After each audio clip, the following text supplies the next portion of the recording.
కాదు.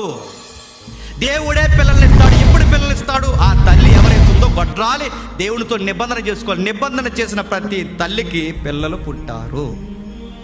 25 ఏళ్ళు ఎదురు చూస్తే శారమ్మ అబ్రహాముకి పిల్లలు పుట్టారు, రాహేలుకి పిల్లలు పుట్టారు, మనవ చేసుకుంటే పిల్లలు పుట్టారు, కమిట్మెంట్ ఇస్తే పిల్లలు పుట్టారు. అన్న నాకే గనక బిడ్డనిస్తే నీకు ఇచ్చేస్తానని కమిట్మెంట్ ఇచ్చింది గనక పుట్టారు. ఎలిజబెత్కి ఆలస్యంగా పిల్లను పుడితే ఏలియా లాంటోడు పుట్టాడు. గుర్తుపెట్టుకోండి. ఎక్కడ మీరు చూడండి కమిట్మెంట్ అంటే ఆలస్యమైన తల్లులు బాధపడకండి. ఎవరికైనా పిల్లలు ఆలస్యమైతే బాధపడకండి. ఎందుకో తెలుసా?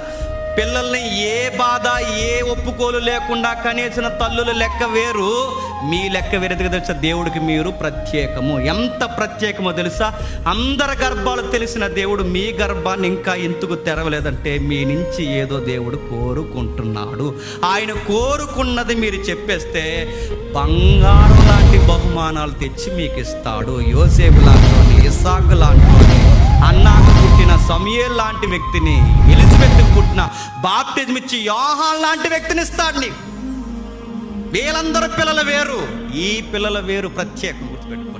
ఆలస్యంగా పుట్టిన ఏ తల్లికైనా చరిత్రలో చూడండి బంగారు రత్నాలు పుట్టారు. నాకు పుట్టట్లేదు ఏం చేయాలి, అక్కడ అట్టుపడి తినాలి, ఇక్కడ ఇది అనాలి, అది వాడు, ఇదంతా కాదండి. దేవుడికి ఏదో ఇవ్వాల్సిన మాట ఉంది. ఇవ్వు, ఆ మాట ఇవ్వు. దేవ నాకు బిడ్డనిస్తే నేను ఉంటానో ఏదో మాట ఇవ్వు, ఏదో సరి చేసి. ఎందుకంటే దంపతులు ఇద్దరు దేవునికి ప్రత్యేకం. మీరు నచ్చారు దేవుడికి, వాళ్ళ ప్రత్యేకమే. వాళ్ళకన్నా మీరు ఇంకా ప్రత్యేకం. మీ నుంచి ఏదో కావాలి, మీ మూలాలు ఏవో దేవుడికి కావాలి. ఆ దేవుడితో ఒప్పుకో, దేవుడు నీకు చక్కటి బహుమానం ఇస్తాడు. ప్రార్థన చేసుకో, ఒప్పుకో, మెడిసిన్ వాడు, రెండూ చేయి.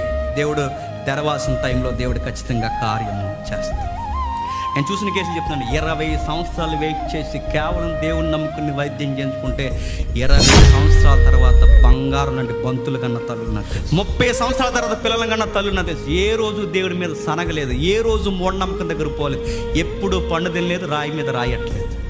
సత్యం బట్టి నిలబడ్డారు, పిల్లల్ని కన్నారు.